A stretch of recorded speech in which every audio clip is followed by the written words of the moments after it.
Julian, who was the understander for this session, lines 23 to 27, begins with his first reflection. Reflecting my problem. He uses the word class management. This is a class management issue. I think.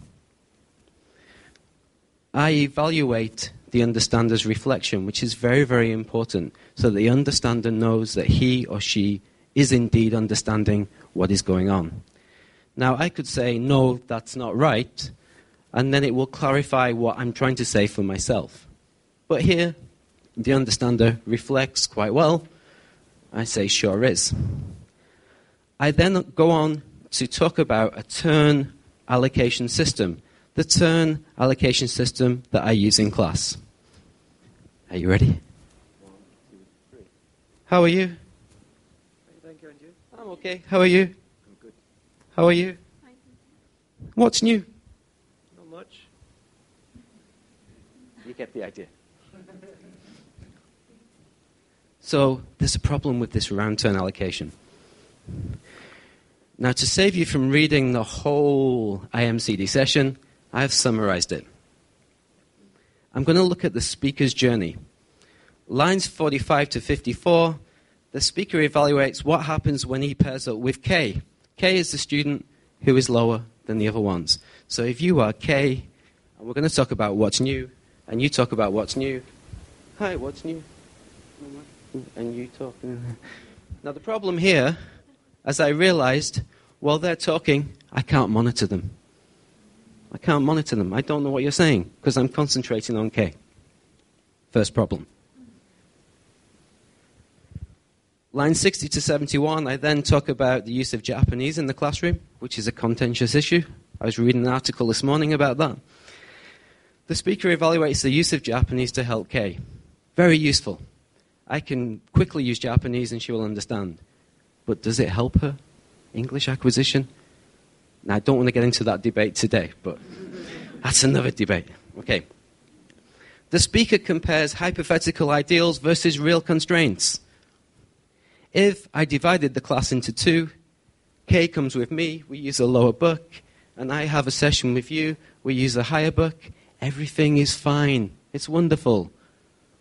Money. Can't do it. Real-time constraints. Real constraints. Money.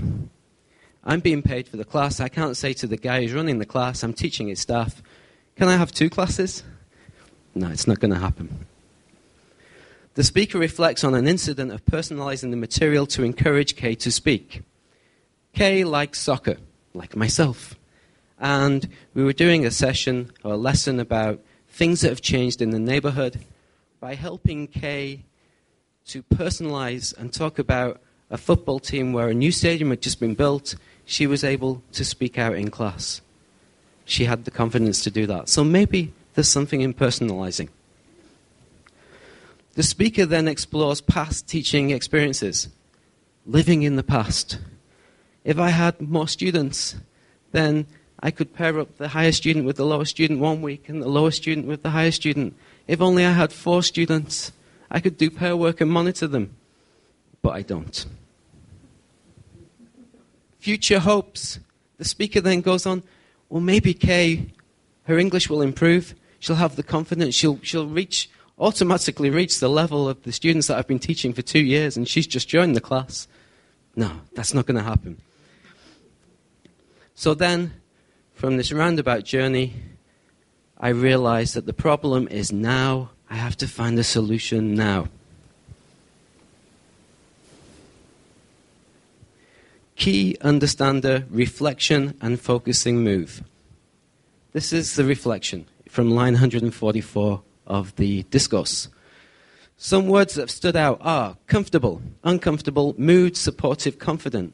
Are they at all significant? So the understander is capturing my feelings towards this issue and giving me the chance to focus on one.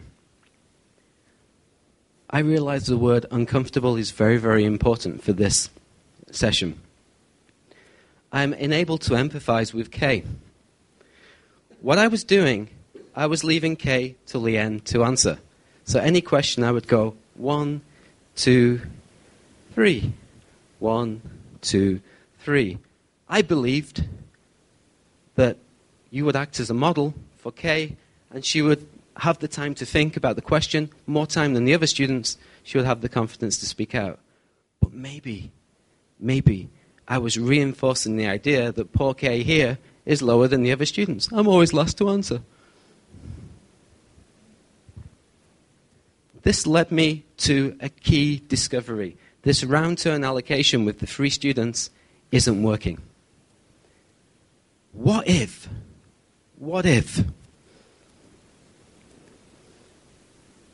Could you please stop?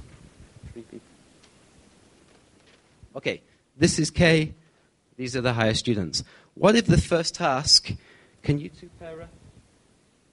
And I'll work here. Hello, we'll do a task, la la la, la la la. And then, what if, can you 2 work together now? You work here, and we do the second task, la la la, la la la, la la la. And then finally, the third task, you 2 can pair up. Hello, la la la la la, and we do that task there. Thank you very much. Sorry, that was my visual for today. By doing that, I'm not reinforcing that Kay is lower. I'm giving her 3 different experiences. One, where she's going to work with the higher students. There may be a certain amount of code switching going on, but that's okay. And then finally, she gets to work with me, but I get to work with all the students, so you'll get a fair chance.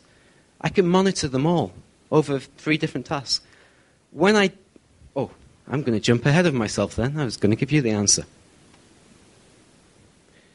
So this was my discovery. My plan of action was to change the turn allocation system. During IMCD, what you can do at the end of the session is evaluate how you felt as an understander and speaker. Obviously, this can be done by email evaluation. What I did after the K session, I went ahead and tried my new turn allocation system to see what would happen. Action, research, in practice. Intervention and evaluation. By the teacher rotating pairings, Kay was able to enjoy 3 different experiences, from the word uncomfortable now to the word enjoy.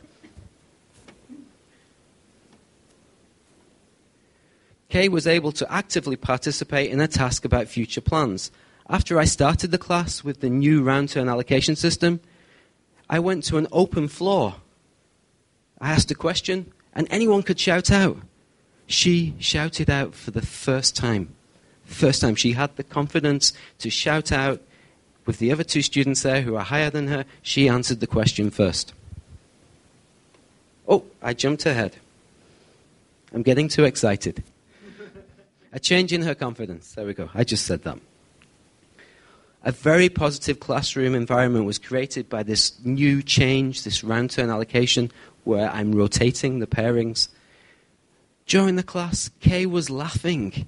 For the first time, she was laughing and enjoying the class, rather than thinking, I can't speak English, the other students are too high, what am I doing using the interchange blue book when I should be on the interchange red book?